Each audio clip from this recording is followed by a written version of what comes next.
Alright, really quick, this is another Godot project that is probably abandoned. I thought I maybe should make a little video, because at least I did something on it.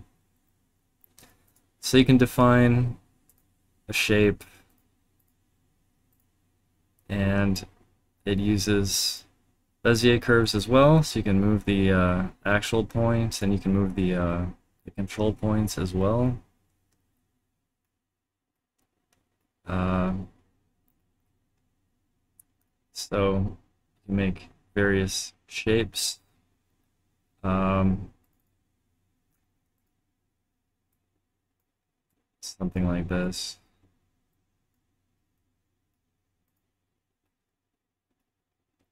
It's like a little star shape or whatever. And it shows it how it tiles and stuff, and it shows your different shapes.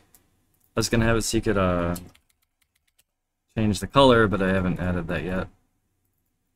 And then I was gonna make another tool here to just basically fill like pixels, like pixel art kind of. Right now the two modes don't really work together because it's drawing the first square off of the previous shape like that, so that's kind of like a glitch. And the idea was, I'm really tired of pixel art. I like SVG because you can do arbitrary curves, but I still wanted to have it on a grid. Um, but uh,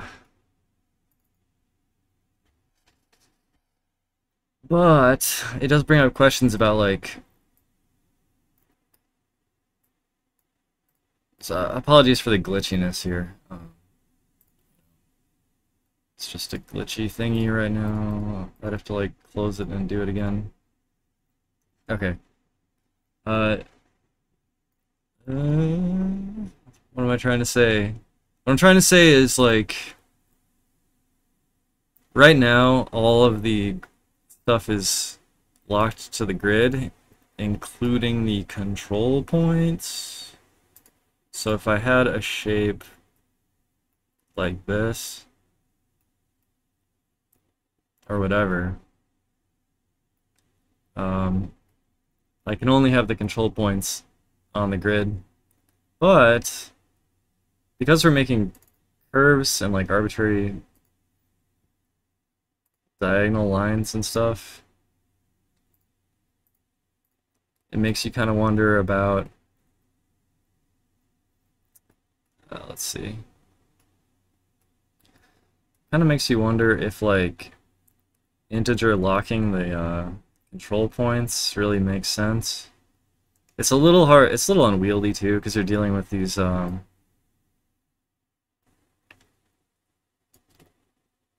don't know, you're dealing with these Bezier curves, and there's one more control point. Yeah, there it is.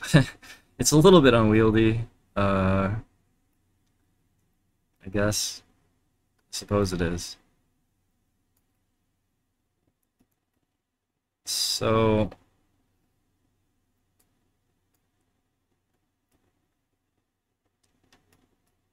like you have two overlapping points, so it's like kind of hard to, it's a bit hard to get the exact shape, maybe. Um, yeah, I don't know. Yeah, so the idea was this would export as SVG, which then could be rendered into a texture, which then could be used as like a tiling graphic.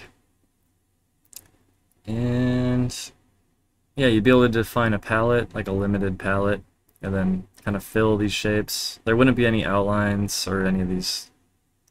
It would just look like this up here in the preview. But there's a lot of complications, like for example, if you wanted to make like a donut, uh, like uh, like if I wanted to fill this in,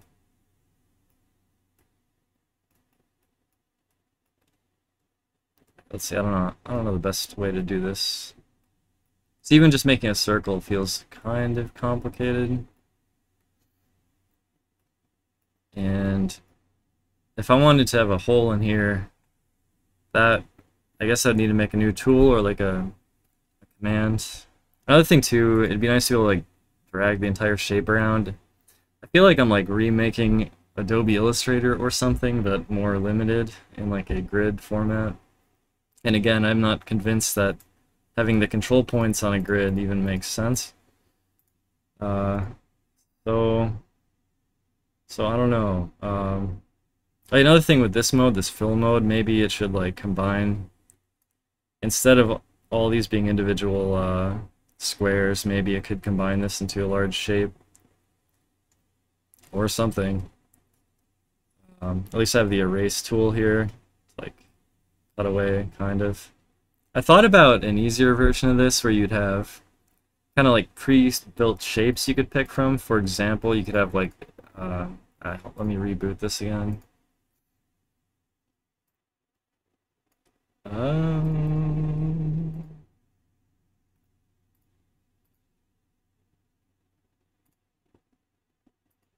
Oh no, it's not showing up.